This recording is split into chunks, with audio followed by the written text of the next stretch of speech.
You never run out of creativity, so you don't have to be afraid to use it as much as you want. Always go back to it. Don't like hoard it. And that's what I learned working at Little Brown, and that's something that I've taken with me all my life to everything that I do, and I've felt that it's really helped me out a lot. Okay, so mistakes. In case of fire, fall down the stairs. No. I just wanted to briefly touch on mistakes again, just because I've decided that mistakes are really just opportunities in disguise. I've learned how to become a mistake artist. We made a lot of mistakes at Twitter, but every time a mistake happens, what it is really an opportunity to show what kind of character you have and what kind of integrity you have, and how you deal with that mistake reflects upon what kind of person you are. What you should do when you have made a mistake is you should immediately accept responsibility for the mistake, explain why the mistake happened, explain how you're going to fix it, and how it's never going to happen again. And this is just something that I've learned by screwing up at Twitter over these many years, has been incredibly worthwhile, because what it does is it actually, from a personal perspective, it adds character and integrity, and from a brand perspective, from a company perspective, it creates trust. Even though you've made a mistake, it creates trust between you and consumers and customers that you'll do the right thing. So you got to learn how to be a mistake artist, and maybe that guy's falling down the stairs, or maybe he's flying. I guess it depends on how you look at it. But his head is also detached, so that's probably not good. That's probably his biggest problem, actually. Okay, so this kind of relates to mistakes. I get the opportunity now to advise small startups from time to time. And what I like to sometimes talk about is a film, a German film from the 1980s called Wings of Desire. And this is a film about two angels whose job it is to people can't see them. They're immortal angels, and they just kind of fly around the city listening to people's thoughts. That's their job. And this one angel falls in love with a particular woman. I think she's a trapeze artist at a circus. And he falls in love with her, and he really would like to know what it would feel like to hold her hand, or what it would feel like to kiss her. But he can't, because he's an invisible, immortal angel. Now, it's pretty cool being an immortal, superhuman thing, but he has to make this decision. And what he ends up deciding to do is he gives up his immortality, becomes a mortal man, and seeks out this woman. And in the movie, they end up meeting, and they end up falling in love, and so it all works out. But what the lesson here is in this movie to entrepreneurs who are just getting started out is that to succeed spectacularly, you need to be willing to fail spectacularly. So he had to give up his immortality, become a mortal man, and there was every chance that he was never going to even meet this woman. But he went for it. And that's often what I try to instill in entrepreneurs who are just getting started, is sort of the ratio of success to failure. You've got to be willing to go all the way if you want to be really successful. You can't kind of half-ass it. So I recommend watching Wings of Desire. Okay, so now I'm going to just let you in a little bit on some of the thinking that we do at Twitter, not from a technical perspective, but from more of a cultural perspective. Everyone who's hired at Twitter spends an hour with Evan and I, the co-founders. We spend an hour sitting down with them, and we go over some stuff, a lot of stuff. But primarily, one of the things we go over is this. When we're kids, we're told that we shouldn't assume things.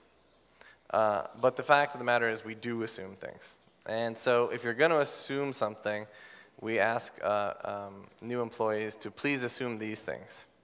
And one of the first things is that you should assume that at Twitter we can change the world, we can build a business, and we can have fun doing it. We can do all three of these things, and all three of these things are the definition of success for us. Not two of them, but all three of them. And that's what you're here to do. The other thing we ask people to do is to acknowledge and to assume that we don't always know what's going to happen. I think the second that we claim we know everything that's going to happen is probably the day we fail. There's a lot of things that you're just going to have to roll with the punches on. Cool things will happen, bad things will happen, but just assume that we don't know what's going to happen. We can have a plan in place and we can execute on that plan, but always expect the unexpected. So many great unexpected things have happened to us at Twitter that we've decided to invite the unknown into the company and celebrate it as part of what we do. Getting back to some of the stuff I said about creativity, we also tell everyone to assume that there's a creative answer to every problem. So there might be an obvious answer, but take an extra minute or two to think about a wacky, creative solution to the problem. For example, maybe it's not even a problem. Maybe it's good. Maybe you shouldn't do anything. Or maybe you should ask somebody who has no expertise in this area for advice on this problem and see what kind of answer you get. But assume that there's always a creative answer to every problem. Which goes to the next point, which is the idea that there's a lot of smart people at Twitter, obviously, right? We hire smart people. But there's less than 300 people there. There's a lot more people outside Twitter. And so if you have a problem or you want advice, sure, you should ask people who work at Twitter, but don't limit yourself to just those people. There's a whole world of really smart people out there.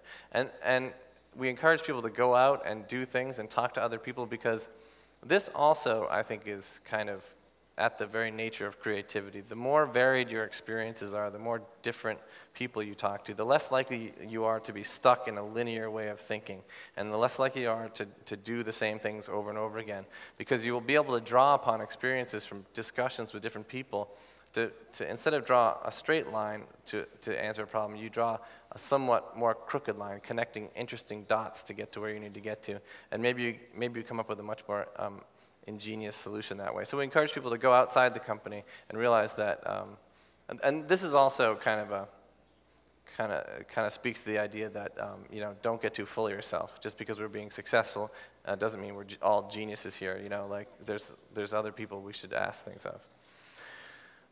This is kind of a no-brainer, but the idea is we will always win if we do the right thing for our users. So what's the right thing for the user? That comes before how do we make more money. It comes before how do we support the developer ecosystem, because what we have to focus on is what is best for the users, and then everything else, if we do that right, everything else we will just get right. And so that becomes a core tenet: do right by the user and always think of the user or the customer. This applies to many businesses. Another thing that we try to instill in people is this idea of healthy relationships. Like whether it's business or not, if you're in a relationship with somebody and one person is getting a ton out of the relationship and the other person is getting nothing, that relationship isn't going to last very long. And the same is true for business. If one company is getting less value out of the relationship than another company, then it's not going to be a long-lasting relationship. And we want to build long-lasting, good relationships with other companies where we both feel like we're getting good value out of working together, and that just makes everybody happier, and it's just the fair and right thing to do. So the only deal worth doing is the win-win deal. One of the final things we tell people is that we're in a fast-growing company. We're about 300 people now. We're going to grow more. There's going to be strangers at the company. There's going to be people in different departments that you don't know, and it's totally natural for you to be a little afraid of strangers and to think that Joe over in marketing is stupid because the project that he didn't turn out right. But you got to realize that, look at the projects that you're doing. You start out with an idea, and you progress along, and things change, and somebody comes in, you can't do this, you can't do that. When you get to the end of your idea, it's not exactly what you planned, but it works. And guess what? Joe over in marketing might be thinking, well, that's stupid, you don't know what you're doing. So that's not true. You should assume that your coworkers are smart and they have good intentions. That's why we hired them. So instead, go over and introduce yourself and ask how you can help. That's something that we want everyone at the company to do, and we try to encourage that on a regular basis. those are the assumptions that we share with people. And then there's one more thing that I want to talk about before we wrap up and go to questions. And that's booze. No.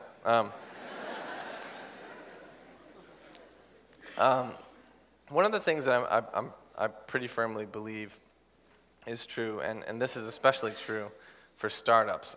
Startup companies are in a unique position to be able to build social responsibility or doing good into the very core of the company from the beginning, so that your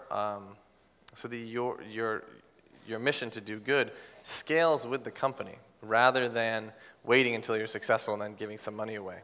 So instead, what you do is you build into the company culture, the idea of giving back and of doing socially responsible things. So we've done a lot of those things at Twitter. We've had for a long time already a corporate social innovation department, even when we're a small company. This picture represents wine that we make. We make a Pinot Noir, going back to that harkens back nicely to the original story. But we make a Pinot Noir and a Chardonnay, which we started making a year ago. Well before we were making any money, we decided we would make wine.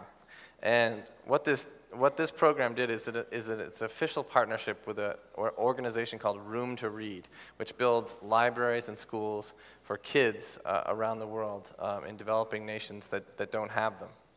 And so what we thought was this works on many levels. First of all, our employees get to participate in the winemaking process. They get to pick the grapes, and they get to crush the grapes, and they get to sort of watch the whole process. And we created a good brand and produced it, and now it's finally ready. And all the bottles we sell, all the proceeds will go to Room to Read, and to help build these schools and libraries for kids. One of the things that I like to say is if we do our job really, really well and we get Twitter expanded across the entire globe, then we're going to come up against a different kind of scaling problem, and that's going to be literacy. Because if you can't read, you can't tweet. So maybe this isn't entirely altruistic. Maybe we're just trying to get more people to read so they'll be able to use Twitter. We've also aligned ourselves with other charities like Charity Water and Donors Choose, and which it's a focus on health and education, these types of things. And this does a lot of things at once. It has a benefit of actually improving your brand image as a company, for one thing. I mean, if you want to remove the altruism completely from it, you can say, look, Twitter is a kind of company that service that people use during emergencies, like the earthquake in Haiti and other times when they really need to coordinate relief efforts and save lives, et cetera. And so it only makes sense that we would also have programs that strive to do more good throughout the world. And the earlier we start, the idea is that altruism actually has a compound interest. The earlier you start, the more dramatic the results over time will be, rather than wait. So I actually think that going forward, it's going to be key for all businesses to have a kind of social department or a social cause attributed to what they do, because consumers are more and more looking for meaning in the products that they buy. Not only that, employees are looking to work at companies that make them feel good, make them feel like they're doing something good in the